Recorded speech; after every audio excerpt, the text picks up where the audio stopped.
Yeah, we have a special guest, Antti Törmänen, famous from Do You Want to Be a Millionaire question in Finland. You might know him from also from Go, playing in Japan, one professional. And when did you became a professional? It was some years ago already. It was way too 15. already. 5 years ago? Yeah, Right, 15. yeah.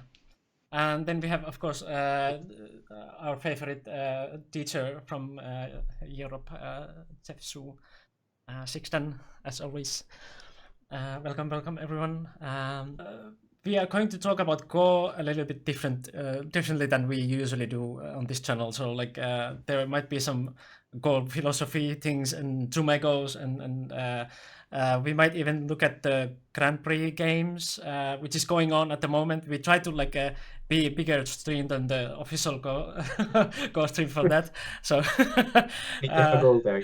And also, I might get food soon because I got free pizza, but it hasn't been delivered yet, so it might come anytime. So yeah, we still have the nation thing going on. In case you want more of this, this can be just like a relatively regular thing. Also, like more you donate, more you get, Antti. So at the moment, it's just for this one occasion. But in case you like here. And you have some extra money, you can donate. There you go. I see. So there is an Atari. During the video when everybody was watching, so Jeff was talking there, we three were talking, and Jeff just basically said that I have no idea. I have been reading for a while and I don't know what's it.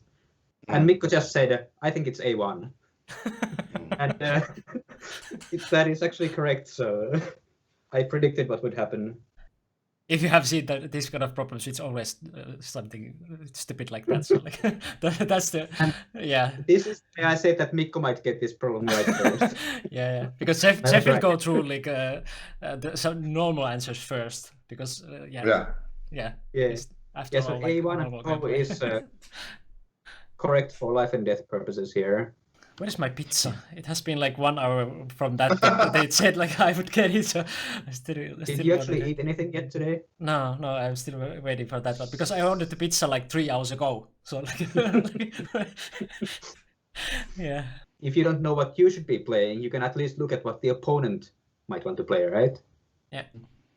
So for example, if you do have this kind of a difficult problem here, and you cannot see an obvious idea for your first move, then you can always just flip it around and try to think, well, if the opponent were to play, what could they play to do the solve the situation or to make it more solid for themselves, right? And I guess that's why Jeff was looking at the A2 for the longest time, right?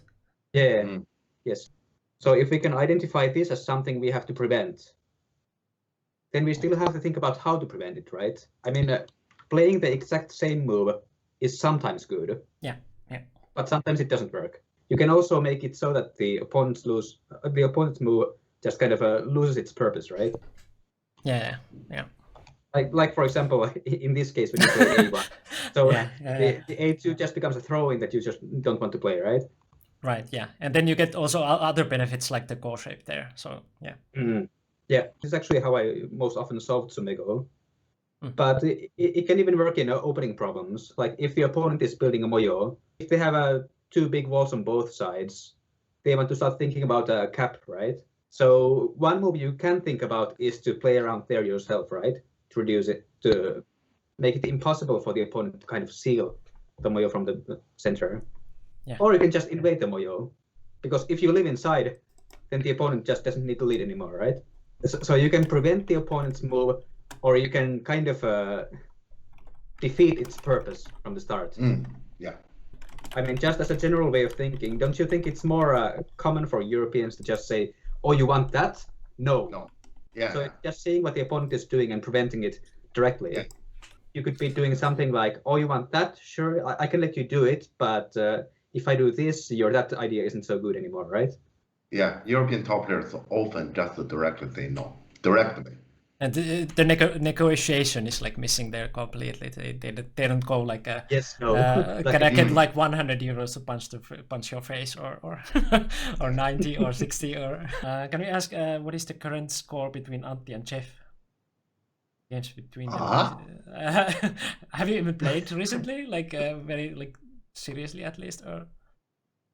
How Well, can we last possibly series play game recently? Last Yeah. series game was in Kyoto, maybe. Yeah. True, yeah, Game yeah. 24 series. And I guess did we even comment on that game? Yeah. You did comment that game. I Yeah, that actually, is exactly the even one. I Yeah. watched Yeah, it. yeah. Yeah, where's the pizza? Yeah. That's We a were good question. actually discussing just before the start of this stream that Jeff was just eating and Mikko was waiting for the pizza. So maybe we could just start with a kind of a food discussion here. And it has been 1 hour that we have been live, so like That's ridiculous, actually. You should try calling them. yeah. Antti, pineapple on pizza. Yes, I will eat it.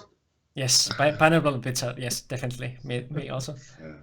How about banana? Banana on pizza with curry and chicken.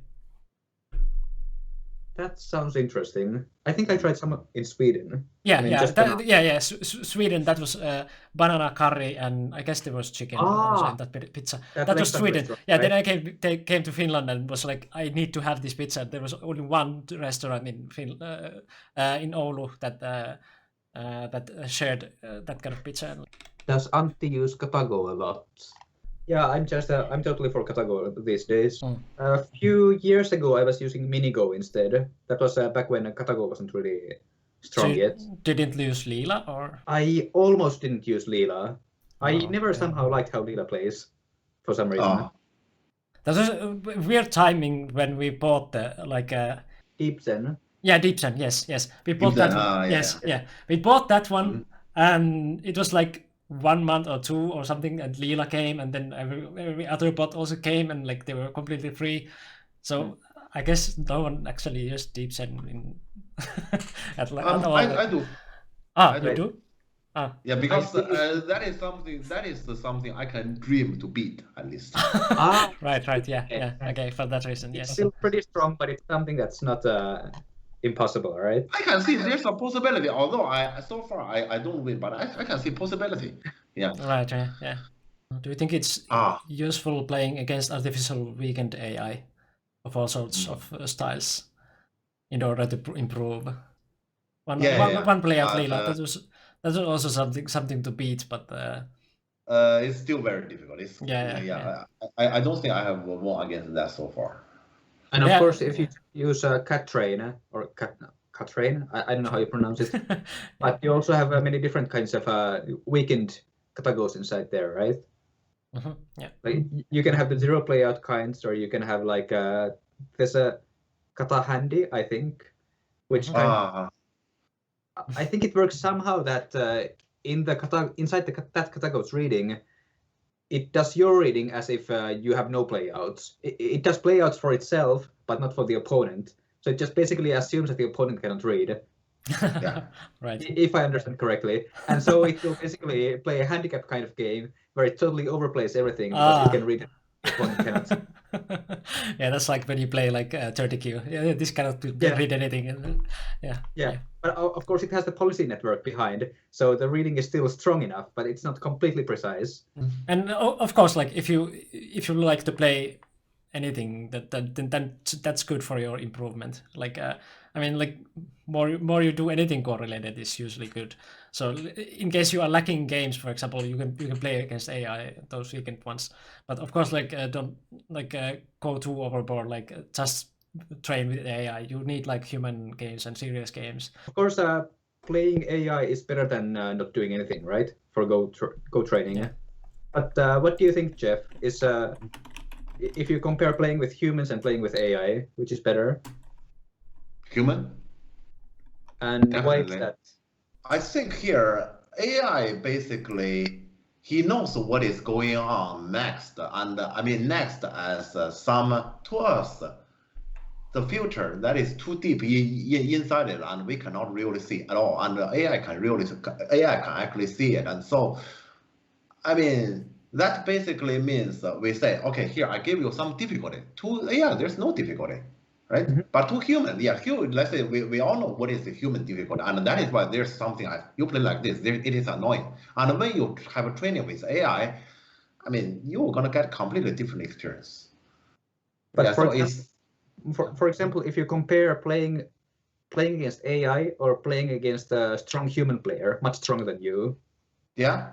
Which still is better? yes, still human, still definitely human. Definitely. Even though the stronger human's thinking might be completely beyond what you might be thinking.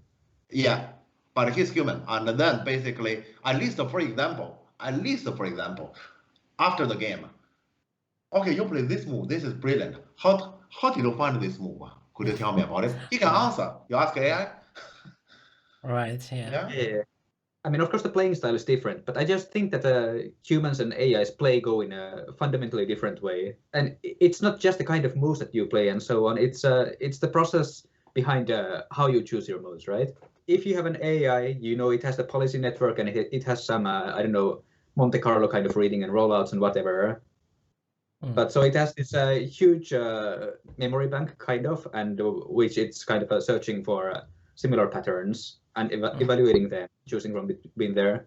So it's just a kind of here's the whole board, search this, okay, here's the answer, play it, and so on, right? And how is the human decision process, Jeff?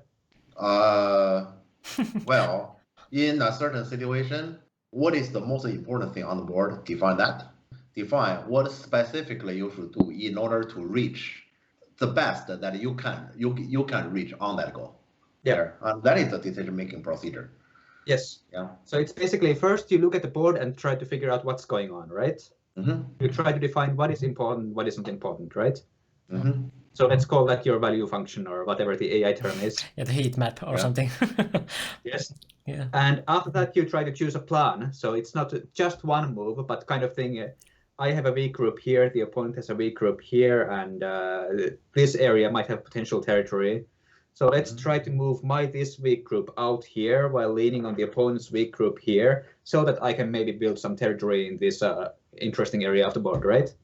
Mm-hmm. So it's kind of deciding a course of action that makes the kind of best use of your original judgment of the situation, right? Yeah. Okay, so we have the evaluation, then we have the plan creation process, and then finally it's about choosing the move. So then it's like, oh, one space jump. Yeah.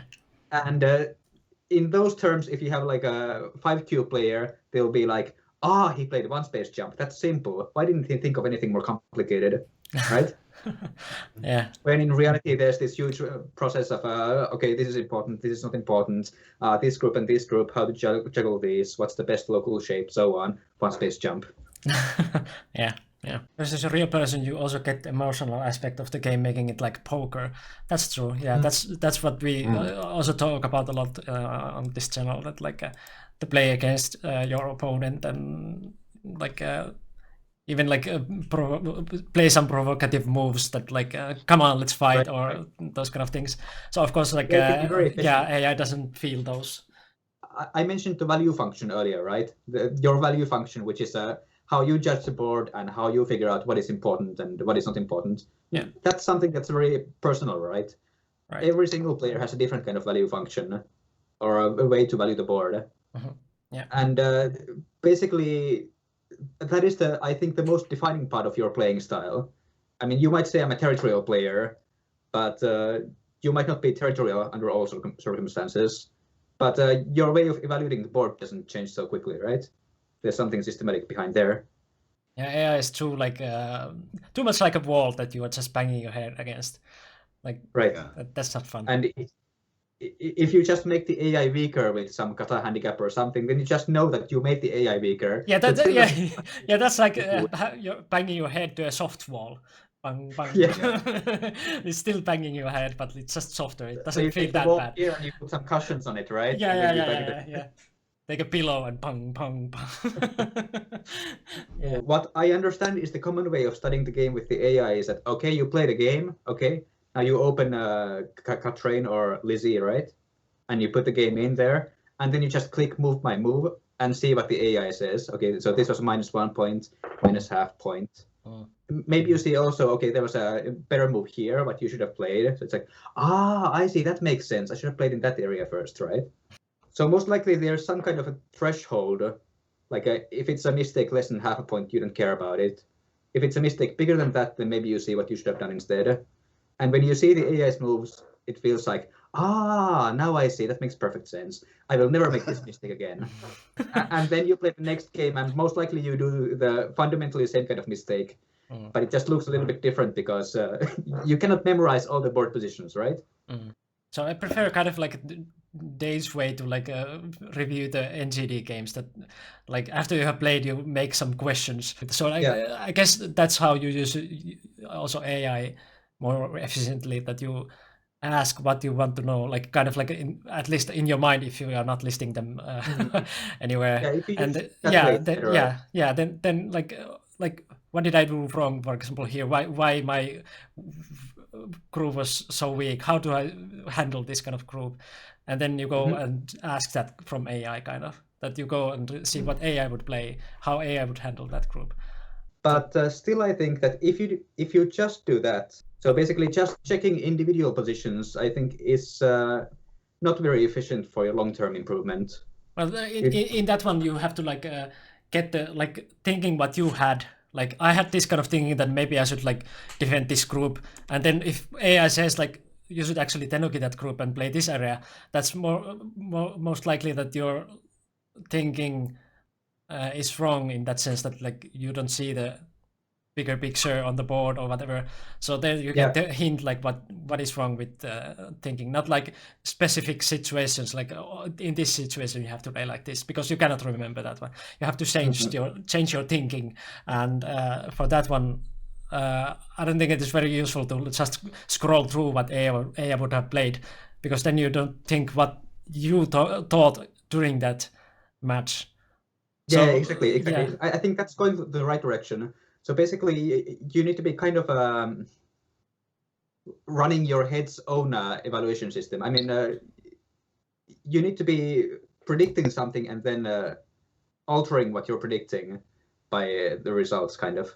I mean, you can think of Go as language, right? You can say that certain shapes are like words, and plans might be, I don't know, like sentences maybe. You combine sentences to build a story. And so the total game might be some kind of story, for example, right? Okay, now here we have, let's say, Hamlet by Shakespeare. So you read Shakespeare's text. You just start reading here. Yeah, it's perfect English. I can understand this. Yeah. I could write the same.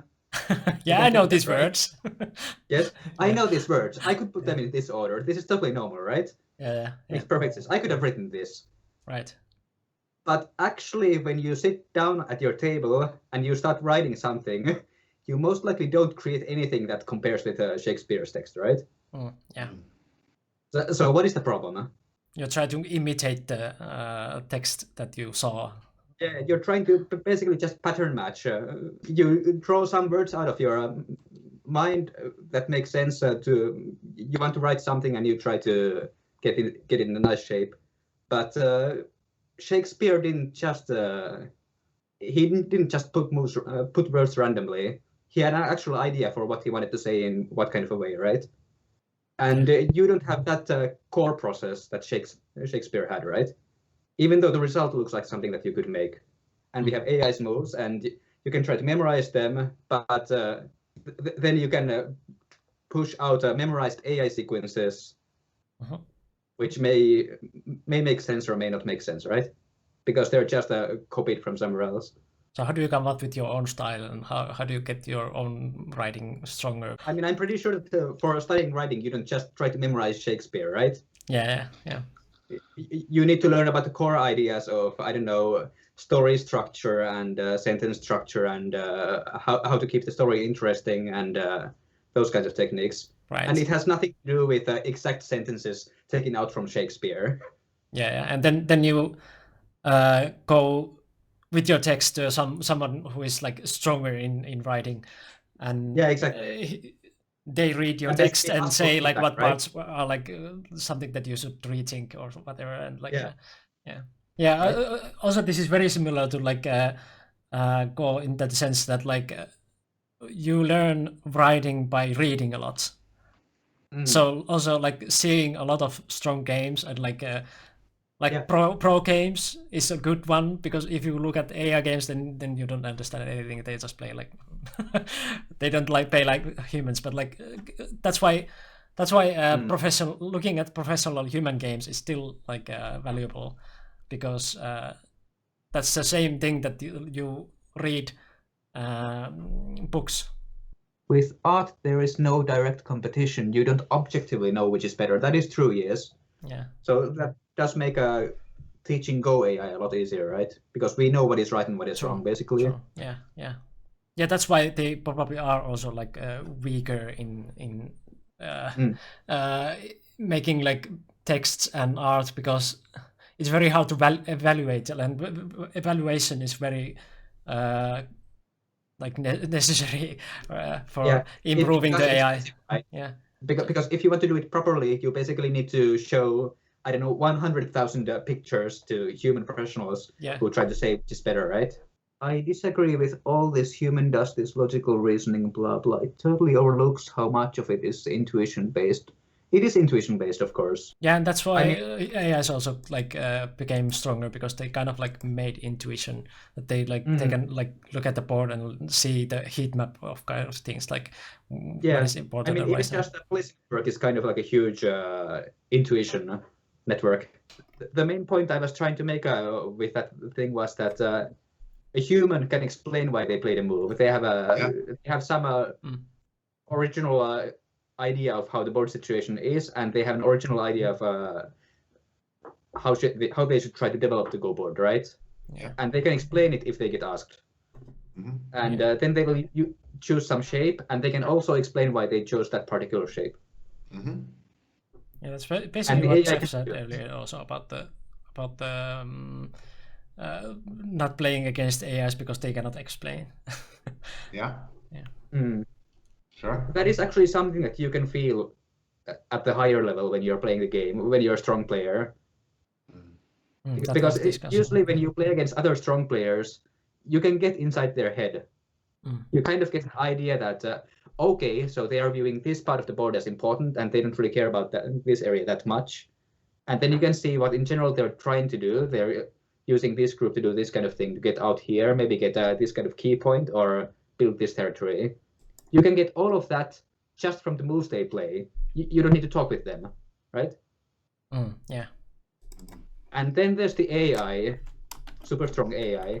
And if you play against that one, and you try to use the same kind of logic inferring from their moves, it's like what is the meaning of life? I mean, that's literally what I get, because it's like whatever I do, it has just no meaning. Nothing that I play, just like why am I playing this game? That's what I get. Is it like that for Jeff? Do you get the same? Yeah, sure.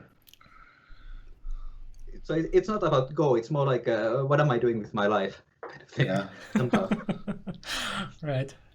When you ask your student or something like why they played, and they're like, oh, I don't know. So they don't. Yeah, exactly. That happens with European students all the time, right? Yeah. And I was like that. When I was in, say, in 2011 and 2012, I was basically a European player, right? And of course, at that point, I was just visiting Japan, kind of trying to get the INSEE experience. So it wasn't too serious back then. But in 2014, when I became an INSEE for the second time, so I would have my teacher, Kobayashi Chizu, she's 16 now, I would have her review my games. And basically always when I played a move that didn't really make sense from the traditional Go theory kind of point of view, she would ask, why did you play that move? And I would be like, I don't know. She would do it every single game and for every move that was weird. So at some point I just kind of learned out of it, because during my games I would know if I play this one, she will ask, why did you play it? No reason. Okay, I need to find a reason. Play something that at least is explainable. Yeah. And I don't know how many months, maybe a half a year. Maybe it was half a year of that, but basically I grew out of it finally. That's a goal for your playing. Like you shouldn't play just mindlessly. You always should talk while you're playing, or while you are playing different moves. And that is, I like to basically repeat that all the time. Like if you're choosing your moves without a purpose, it's like better go do something else in that case, because you're just pattern matching you're pattern matching whatever comes out of your head, right? Should we have a look at the Oscar and Lucas game for So now? that's ending a little bit. Yeah. Okay. Maybe I will just create the file first and load it. This area here, I would never get these moves right without checking one by one. What? What? What? Sorry. Yeah, I know. Yeah, but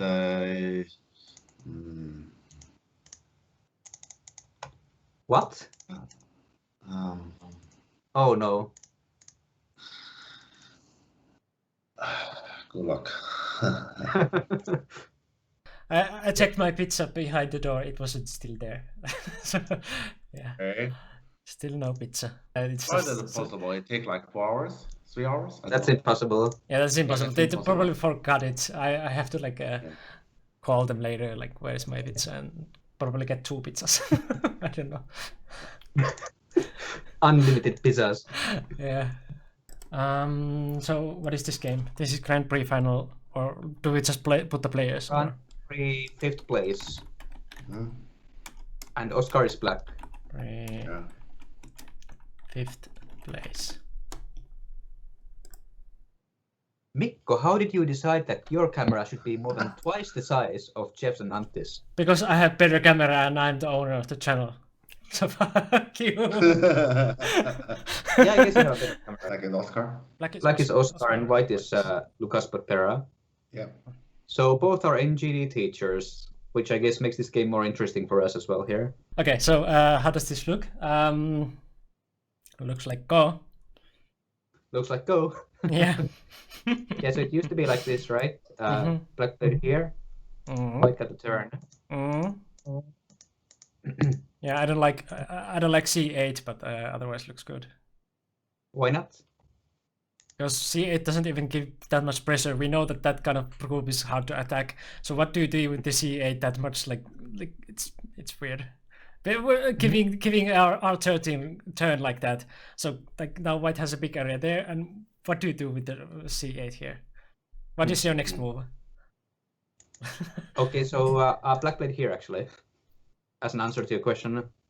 Or am I wrong here? Like my evaluation says that like the right side is more important than this move. So I mean, most likely you are right here in that playing on the right side would be bigger. Most likely you are, let's call it right. Right.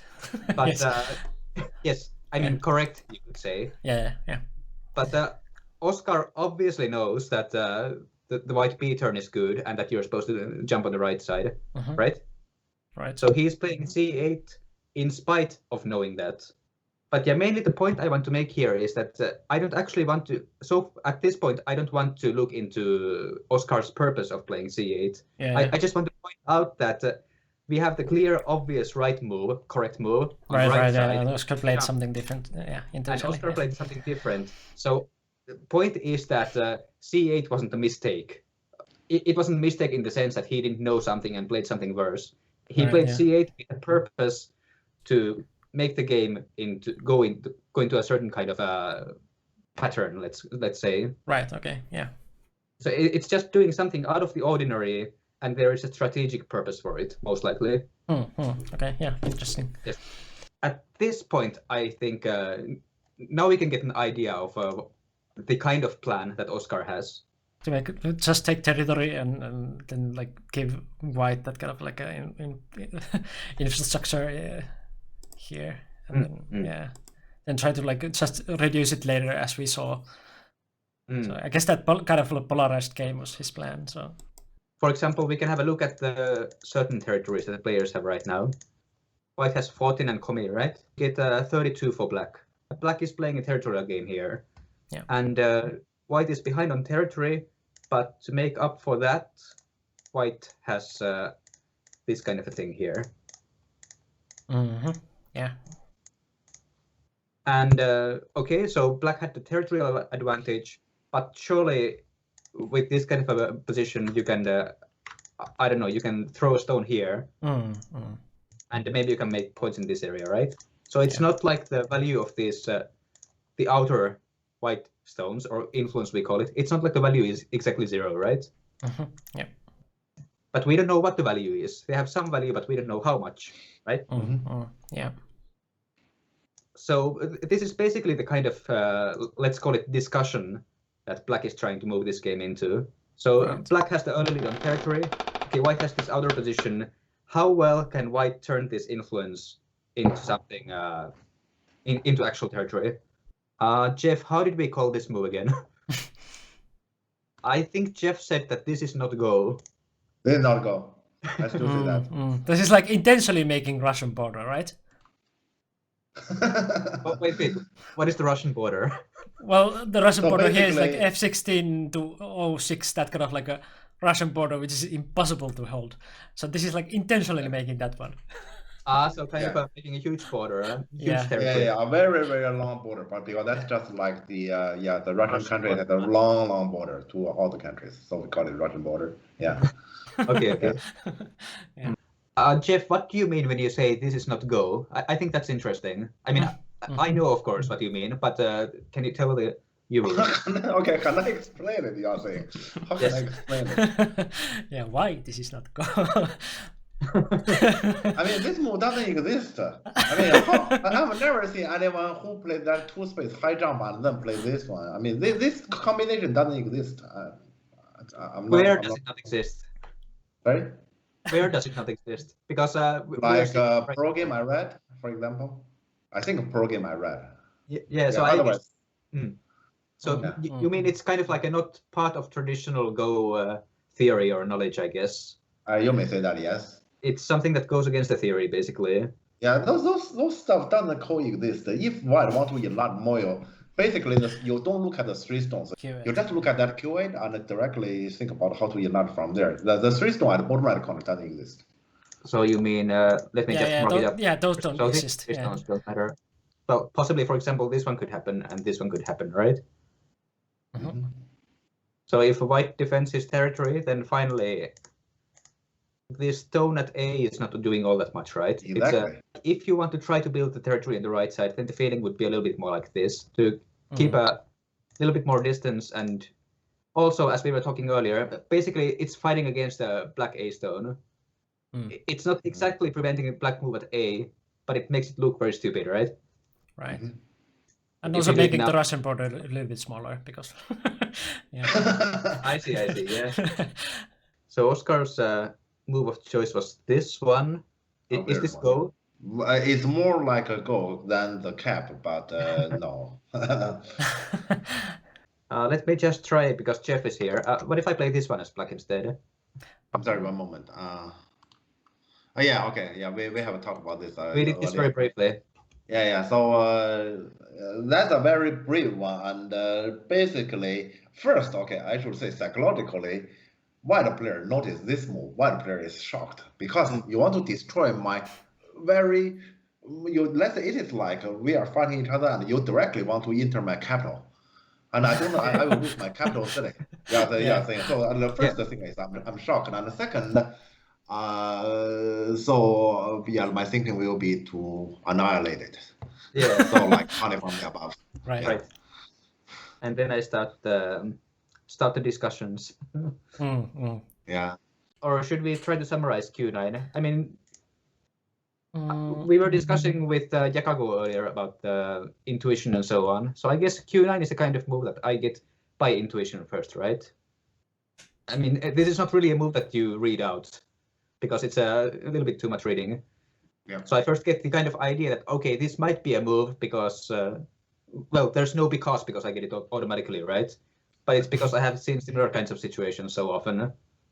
So it just kind of comes to my head, and then I start thinking about it, and then I try to see if it makes sense for this board position or not, right? So, of course, first of all, so there's the kind of value function thing that I assume that black is playing a territorial kind of game, right? Because we saw that it's out of the ordinary, and black is going for territory. Yeah. So if we try to think of it in territorial kind of terms, then the right side is obviously the possible main source of White's territory, right? Yeah. So for for the black play to be consistent up to this point, then the white right side territory has to be something that black will attack, right? Yeah. So with that, then we can already kind of we can separate the right side of the board as the main area of focus. So we just think of moves inside there that deal with the white territory, right? And once we have that separated, let me pause here. Well, I guess at around this point, we also want to take note of the fact that black has the A monkey jump there, right? So the main territory is a little bit closer to the B area and not really here on the right side. Right. So for example, even if this kind of an invasion might work, right, yeah, it's totally not valuable because it's closer to the monkey jump that black has anyway. And then it's a little bit closer to just finding the right kind of shape or technique or kind of a combination to make the black play look reasonable in this area. Yeah. So for example, we can already decide we can try to go for an invasion or we can try to go for a reduction, right? So if black plays far away enough, like this Oscar's move, for example, this stone cannot really be attacked. You can play a cap here and it just runs out, right? Right. Or you can try to surround from this side and black just runs out. There's too many directions. Like maybe the only possible way for white to try to seal it is like this. So this is a reduction and it's safe. Black is not in danger of getting captured. Downside is white could even just respond, right? So now the right side territory looks big. Yeah, so we were talking about reduction and invasion here, and I kind of outruled reduction already. So then it's invasion, and then it's again closer to what kind of a reduction looks reasonable. Like this invasion point is totally normal. And then there's the question of, is there actually enough space to live here? Yeah. This looks pretty tough to me. Is it Q9 kind of like a reduction and like a better reduction or invasion? Like depends what white plays, of course, because like exactly. So that is the point. Q9 can become very many different kinds of moves depending on the white answer. Right. This might turn into an invasion sequence, or if white tries to hold on to his territory, then it might turn into a reduction sequence. But this flexibility is also a big good thing about this Q9, because it means white's response is not easy. White has to think. And as Jeff also said, there is the emotional factor here, that this is the main white source of territory. Yeah. And black just goes inside and like, no, you don't have it. Yeah, I guess that's why Yakako says here Q9 looks unreasonable. Just like that kind of shock that like no way that can be. If I can get you to think that and forget how to think about rationally here, then it's already good for me, kind of. Yeah, so your answer might be very emotional and then not so rational. Yeah. This kind of right side stuff, either we invade deep or do nothing. Otherwise, the opponent doesn't care. Yeah. And this is kind of like that he didn't care, but Yeah, the not care part comes from the fact that white doesn't have a very good move either, right? I mean, what is white going to do about this right side? Will white play this move? Do you feel scared about this move? Yeah. You don't, right? Is the pizza there yet? No, it's not. Was more like 2.5 or 1.5. Why to play that move? I understand. Black, this move is kind of like a waste of money. That's my description. Because P7 values something and this one fixes it forward. I don't get it. The A weakness here. Yeah, that values something. So if black just get out there and then in the future A values something, black may say, I trade A for something else, but what? I don't get it. So you're saying that originally there is some kind of weakness here that might happen later. Yeah. So fundamentally the shape is problematic, is what you're saying. Yeah. I mean, I guess obviously black is setting up. Black wants to play this schema, but he cannot do it immediately, right? So trying to force something before that. Yeah. But kind of paying for it, right? Yeah. Okay. So game was the Hane. So obviously. Block. This side. I don't think white will push and cut. So what's the problem? Push and cut would be one of the worst shapes possible. That is why for me here, black with honey. But he blocked. I didn't expect he blocked. And you're right. White cut from there. Yeah, are you sure? Because if you cut from this side, then white is actually starting to make a lot of territory, and the black A stone is it looks inefficient, right? Yeah. Depends on what there's Yeah, conceded. depends on B here, yes. And white also Okay, now it's even more polarized. it's under pretty heavy attack. It is, but it's a huge risk for white also because white will lose everything if this lives. So That is what black is basically saying. Yes. Yeah. That That's is what what it is. black's strategic choices are saying. yeah, Mm. goes well together with Okay. what black has been playing like from the beginning. So yeah, Well, how did black know that white will gonna turn from this side? yeah, not everything of course, but It's like as black was if planning no. for this. So yeah. So Jeff is thinking that Oscar's plan here is actually good. If he knows white will gonna turn from there. I mean, I wouldn't do that. I would still just simply knob it. But like this, at least it's possible. I think black can survive.